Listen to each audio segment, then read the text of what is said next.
comparatives, superlatives, and two and enough. Los adjetivos comparativos. El adjetivo comparativo se usa en inglés para comparar diferencias entre los dos objetos a los que se modifica. Se emplea en oraciones donde comparamos dos nombres de la siguiente manera. Nombre, objeto más verbo más adjetivo en grado comparativo. The más nombre, objeto. Ejemplos. Para formar un adjetivo comparativo agregamos er como terminación del adjetivo. Por ejemplo, Tall, alto, taller. Más alto Carlos is taller than Fernando. si el adjetivo termina en consonante, vocal, consonante y el acento de la palabra va en la última sílaba, duplicamos la última consonante y añadimos el sufijo er. Por ejemplo, Big grande figure. Más grande Mary's house is bigger than my house. Adjetivos superlativos. Los superlativos en inglés se forman con el adjetivo en grado superlativo. Esto es, aquellos terminados en est, que tienen la estructura adverbial the most, the least, el más, el menos, o los irregulares que cuentan con su propio grado superlativo. Por ejemplo, the best, el mejor o the worst. el peor. El objetivo de las oraciones superlativas es expresar de manera objetiva o subjetiva cuando algo tiene una característica insuperable y que lo hace destacar del resto. Además, se utiliza el superlativo cuando hablamos de tres o más elementos. La estructura de una frase con un adjetivo superlativo es nombre más verbo más The, más adjetivo superlativo más nombre objeto. Es importante resaltar que para formar este tipo de estructura siempre se tiene que anteponer el artículo, the.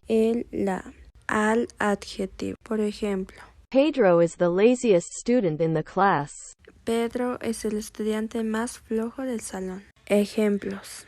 Los adjetivos superlativos cortos de una sílaba y muchos de dos sílabas se le agrega est. al final. Por ejemplo, My house is the newest in the street. mi casa es la más nueva de la calle. Los adjetivos superlativos largos de más de tres sílabas y algunos de dos sílabas utilizan la fórmula Most, o least. más adjetivo. Por ejemplo, He is the most creative person in the classroom. él es el más creativo de la clase.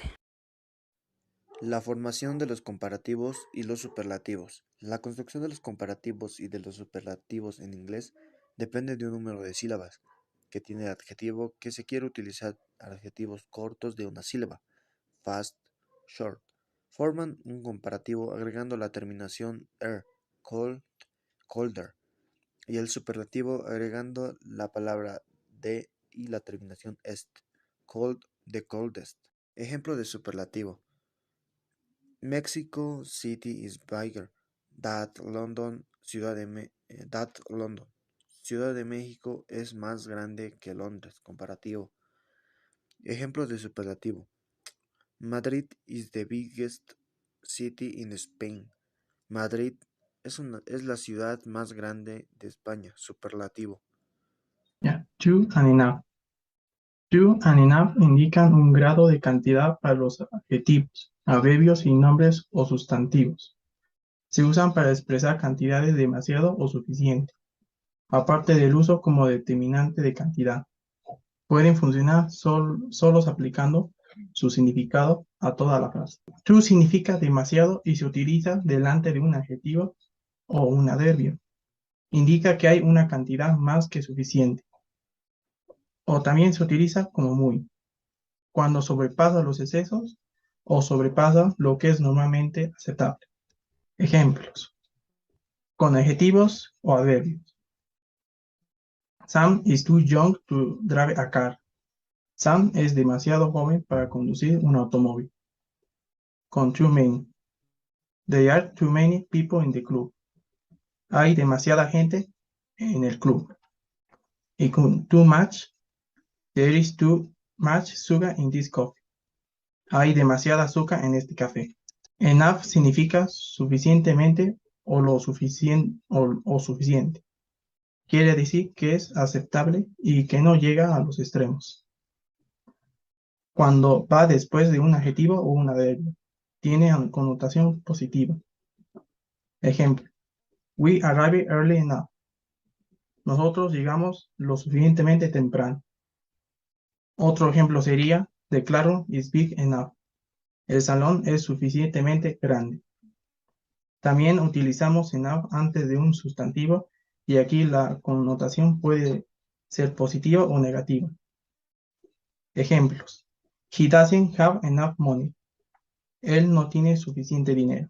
En este ejemplo tiene connotación negativa. There are enough seats. Hay suficientes asientos. En este otro ejemplo tiene connotación positiva.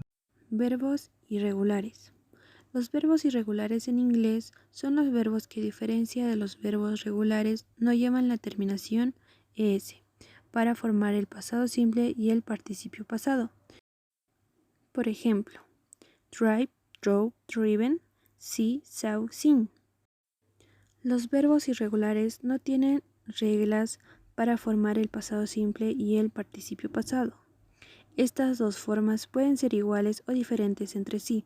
Por ejemplo, put, put, give, gave, given.